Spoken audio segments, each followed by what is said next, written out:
Welcome to Lesson 3 Guided Notes, and today's lesson is about unit rates with fractions.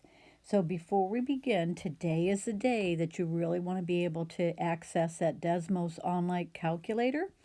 If you have not already done so, the Start Here page on our Google Classroom Proportional Relationships has a calculator that will have not necessarily an ABC button, but will have an AB button that is going to allow you to enter fractions. So if you don't have a scientific calculator, access to that Desmos online calculator become important during this lesson. So let's get started. Let's recall that a unit rate is the amount of the first item, so how much of the first item, for one of the second item. And that's what we discussed in yesterday's lesson. Well, today we're going to be working with fractions. Everybody's favorite. Woohoo! So when we do this, it might look a little bit challenging, but it's exactly what you did yesterday. It's just doing it with fractions. So we're going to start today by reading through our problem. Isaac used 3/4 of a package of pecans to make 2 turtle cheesecakes. Yum. How many packages of pecans are needed to make a cake? And we're referring, I suppose, to cheesecakes. When they say make a cake, I'm going to imply that it's talking about cheesecakes. So let's first of all circle or highlight what's important with what we read. So first of all, I see that there's 3/4 of a package of pecans to make 2 turtle cheesecakes. And right there is going to be our ratio, our rate, in order to be able to solve. That's the given information. What is also very important is the question. How many packages of pecans are needed to make a cake? So we're trying to figure out the packages of pecans. And what's super important, and we're going to see this in the next example, it doesn't follow this rule. It says that there's a package of pecans is mentioned first, and then the cheesecakes are mentioned second. Our question also is in that order. Packaged pecans, that's what the question is, how many packages of pecans, and the cheesecake or the cake is second. So that's going to become very important as we move through this. So like we've done all through this lesson, the very first thing we want to do is we want to define our variable. So that's the first step. We're going to let x, and again, if you prefer a different variable, you can use a different one. So let x equal the number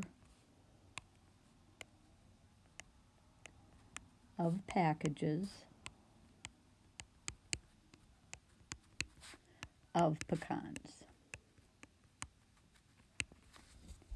So that's what we do first. Second, our second step is now going to be to set up our ratio.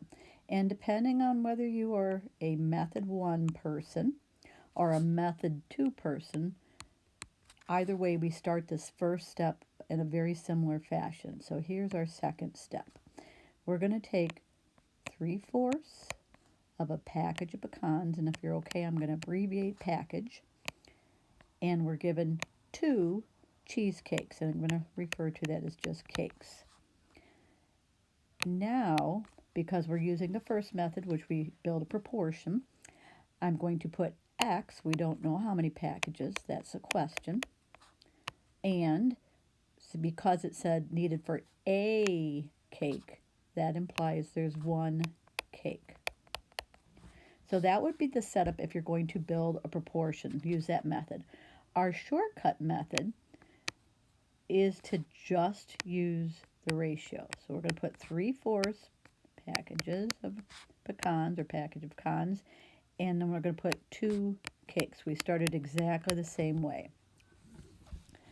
So if your proportion method preference, if that's your preference, we're going to go ahead and cross multiply. So I'm going to go ahead and cross multiply here.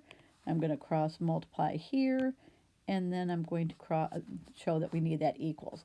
I prefer to start with this wing because it has my variable. That's just a personal preference. That's going to be 2 times x. And then if I multiply anything by 1, no matter what it is, 3/4 times 1, I'm going to get back 3/4. Now, here comes the tricky part, that part that's going to look uncomfortable. We're going to solve by dividing by 2.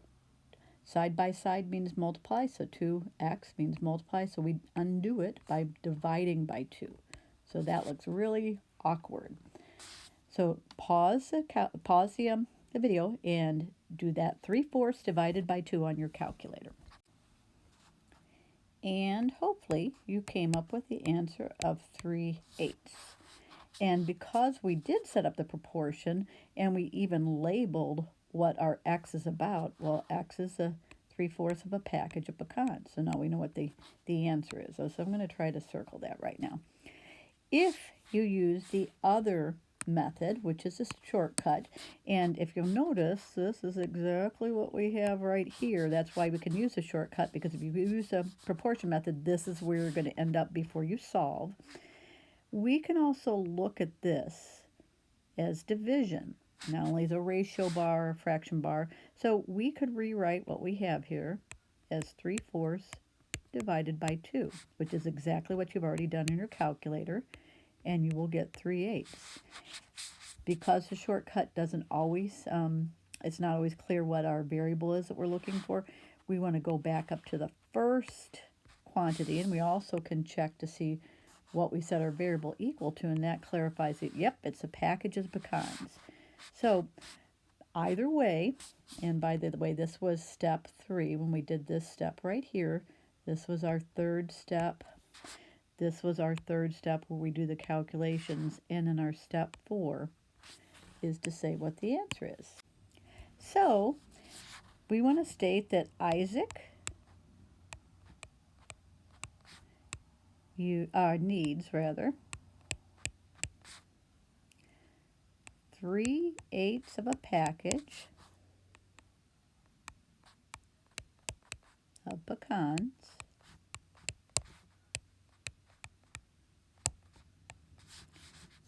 for 1 cheesecake. In my next lifetime, I'm going to have really great penmanship. That's the word pecans. So now let's move to the next question. All right, it says Ethan writes 1/6 of a page in 1/12 of a minute. How much time does it take him to write each page? And so that word each also implies unit rate. And so we're going to discover in this problem that it doesn't necessarily follow how all the other problems we've done so far works. So let's highlight or circle, whatever you need to do, what we're given. We're given 1/6 of a page in 1/12 of a minute. But here's where the problem comes, but doesn't follow the order. It asks how much time.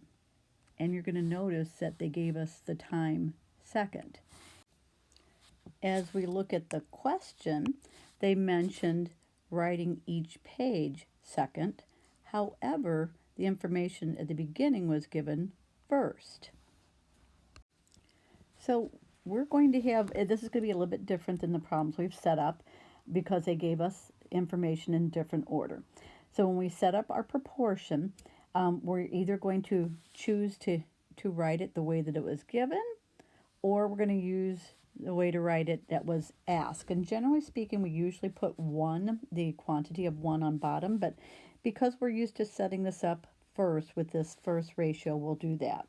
However, we want to start by making it clear what our variable is. So we're going to let x equal, and it asks how much time. Now, because we're working with time, time can be hours or days or years or minutes, so we want to be very specific that this is talking about the number of minutes.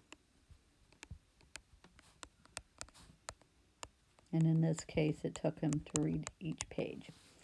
So that's what we started with first. Now we're going to go on to our building our proportion.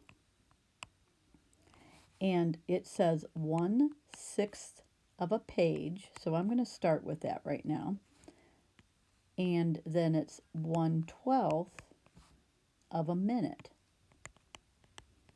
So I'm keying off the order that was given with the first ratio, the given information. Now, here comes the tricky part. How much time? Well, normally, we've been putting our x on top, like right here. However, if you notice, if I'm putting minutes on top, that's not going to work. So we're going to have to put our minutes, whoops, we want our minutes to be here, and since we don't know the time, our minutes to be here, since we don't know the time, I'm going to put x. So this is our minutes, which means that each page, meaning one page, has to be on top. And like I said, generally speaking, these two things are switched. It's usually the one is on bottom and the x is on top. But as long as we're paying attention to our labels, it doesn't matter. Everything on top is a page, everything on bottom is a minute. So now let's cross multiply. We're going to get 1/6 with the x, so 1/6 times x. Our equals drops down, and 1 times 1/12 will be 1/12. We're going to solve by dividing by 1/6 and dividing by 1/6. This cancels this out, leaving us x equals, and you may pause this and use your calculator. Hopefully, you had the answer of 1/2, and we're going to come back and discuss this in a minute. For the sake of time, I want you to notice that I set up the shortcut method. And you're going to notice it does not follow what they gave us as we've been doing. So this is where the shortcut really can cause us difficulty sometimes. In order to answer the question, we have to follow what was given first in the question. So they ask us how much time. That's why I put minutes on top. The second item was each page. That's why I put page on bottom. And you're going to notice when we do the proportion method, we end up with the correct, as long as our labels, these labels are both pages and these are both minutes, then we're going to end up with the setup that should be the shortcut method. So in the event that they give you information out of order, like what they state as the given and how they state the question, if they're in different order, key off the question that you're asked, or this would be a great situation to use a proportion. So regardless of which method we use, we're still going to get our answer of 1/2. So let's look at what they ask us. How much time does it take to write each page? So we're going to write, this is our answer, it takes 1/2 of a minute, so you could also state that as 30 seconds, to complete one page. That was certainly a tricky question. Not all of them will be that tricky. Let's go on to the last question. All right, so this question says that Gabriel used 1/6 of a cup of sugar to make 1/9 of a jug of sweet tea. How many cups of sugar is required to make a jug of sweet tea? So let's see if this problem's a little bit kinder and gentler to us. Let's read through it again. Using our highlighter, you can circle whatever you prefer. It looks like Gabriel used 1/6 of a cup of sugar to make 1/9 of a jug of tea. And the question asks us, how many cups of sugar? Oh, that's good. Sugar was mentioned first up here. Sugar is mentioned first in our question. Is required to make a full jug of tea. So jug of tea was mentioned second in the question, and jug of tea was mentioned second when they gave us the initial ratio. So this one should be fairly straightforward in setting it up. So at this point, I want you to pause the video, and I want you to try this on your own, and then come back and unpause it and look at what the answer is.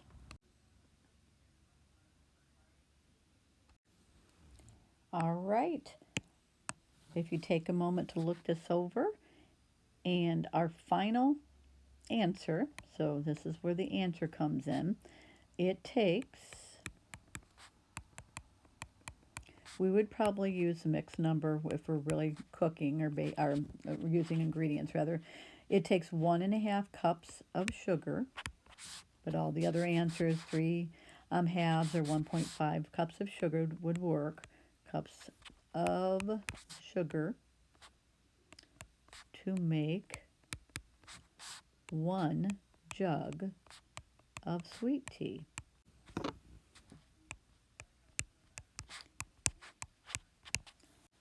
Thank you very much for watching this video, and now please try the 2 practice problems on your practice set.